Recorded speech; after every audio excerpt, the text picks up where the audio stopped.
इस एक दिन का हर माँ को बड़ी बेसब्री से इंतजार होता है।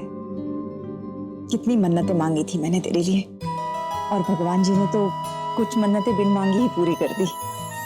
एक अच्छा सा पति मांगा था मैंने तेरे लिए, पर तूने देखा, तुझे तो पूरा परिवार अच्छा मिल गया।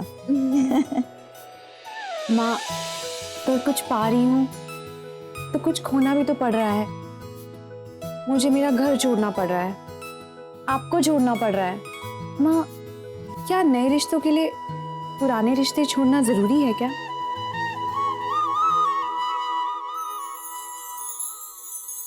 यही तो दुनिया की रीत है आस्था।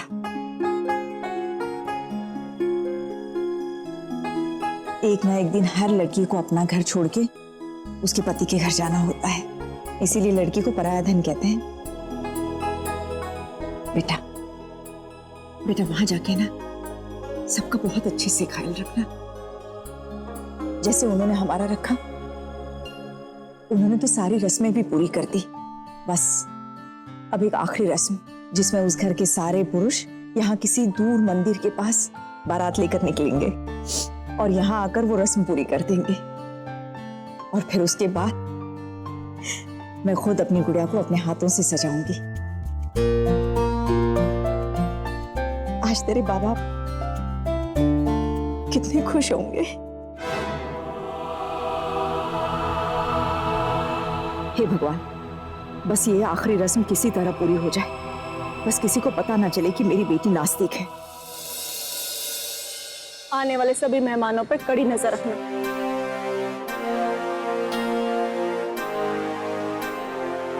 राधिका गलती से नहीं आना है। लक्ष्मी, मैं तुम्हारी दुविधा समझ सकती हूँ। अपनी गुरु माँ पे विश्वास है ना, तो बस फिर निश्चिंत रहो। जिससे शादी की सभी रस्में बिना किसी विघ्न के पूर्ण हो गई, ये शादी भी हो जाएगी। बस नहीं चाहती कि मेरे शिव की शादी पर किसी की भी बुरी नजर पड़े। तुम फिक्र मत करो, मैंने अपने सभी सेवकों को कड़ी निगरानी के लिए हिदायत दे दी है। आने वाले हर बंदे पे वो अच्छे से नजर रखेंगे, और कुछ सेवक राधिका के घर के बाहर भी तैनात कर दिए हैं। अगर वो अपने भी घर गई, बहुत आसानी से पकड़ी जाएगी। ऐसा ही होगा। चलो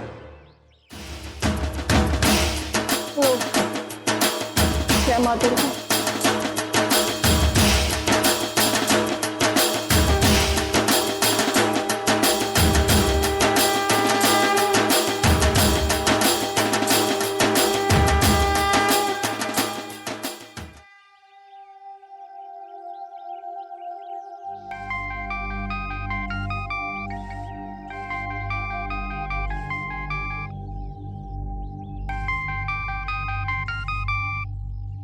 हेलो।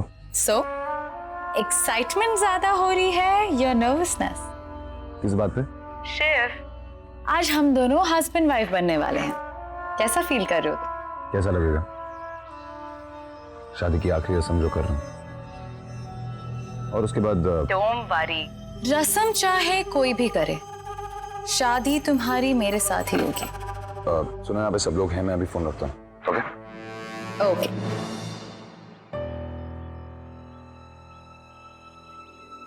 अरे भाई साहब, ये बस चलेगी भी या यही खड़ी करने के लिए बुलाई है?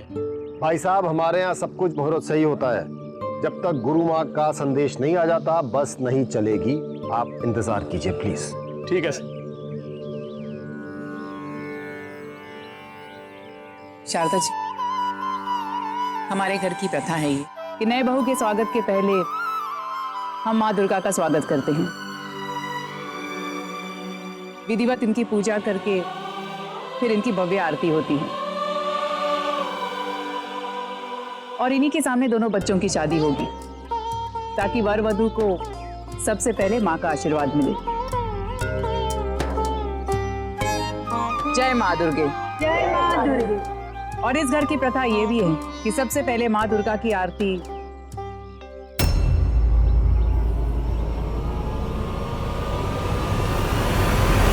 गुरु माँ के हाथों होगी।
फ्लावर्स किस लिए?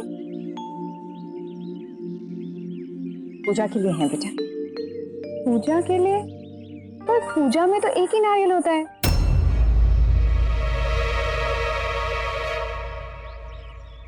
आस्था, ये नारियल की पूजा भी अपने आप में एक महत्वपूर्ण विधि है। ये 1100 नारियल पहले माँ के चरणों में समर्पण किए जाएंगे, फिर उन्हें वहाँ पहुँचाया जाएगा जहाँ घर के बाकी पुरुष हैं। फिर नारियल को सड़क पे बिछा दिया जाएगा, फिर वो बस इन नारियलों के ऊपर से होते हुए मंडप तक पहुँचेगा। नारियल की ये रस्म शादी के अन्य रस्मों की तरह बहुत ही पवित्र है। 1100 नारियल, मतलब कुल मिला के सारे नारियल की कीमत हुई 40 रुपए के हिसाब से 44,000। क्या यार, मुझे बोल दिया होता तो 20 रुपए के हिसाब से होलसेल के भाव लेके आता, सीधा सीधा 22,000 रुपए मुझे बच रहे थे। अपना तो नुकसान किया ही के साथ में मेरा भी कर दिया। यार तुम हर चीज प्रॉफिट लॉस से क्यों देखती हो? प्रॉफिट एंड लॉस की निगाह से तुम्हें नहीं देखता मैं। पर 1100 नारियल एक साथ बस के नीचे, गुरुमा मुझे लगता है ये सेफ नहीं होगा, क्योंकि जब बस नारियल के ऊपर से चलेगी तो कुछ भी हो सकता है। मुझे लगता है हमें ये नहीं करना चाहिए। छोटी बहू, ये क्या बोल रही हो तुम?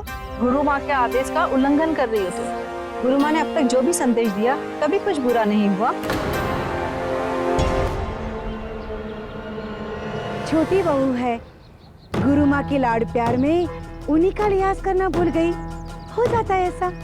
और मम्मी जी, आजकल के नए जमाने की बहुओं को सवाल जवाब की आदत होती ही है। माफ कीजिए गुरु माँ, हमारे यहाँ पर ये नारियल की रस्म नहीं होती, इसलिए इसे कोई जानकारी नहीं है। आप लोगों के साथ रहकर धीरे धीरे सब सीख जाएंगे। कोई बात नहीं। हाँ, लेकिन उससे पहले आस्था को ये सीखना होगा, गुरु माँ की कथनी और करनी कभी गलत नहीं हो सकती। जैसे हमें उनकी हर बात पर भरोसा है, वही भरोसा आस्था को भी उन पर रखना होगा।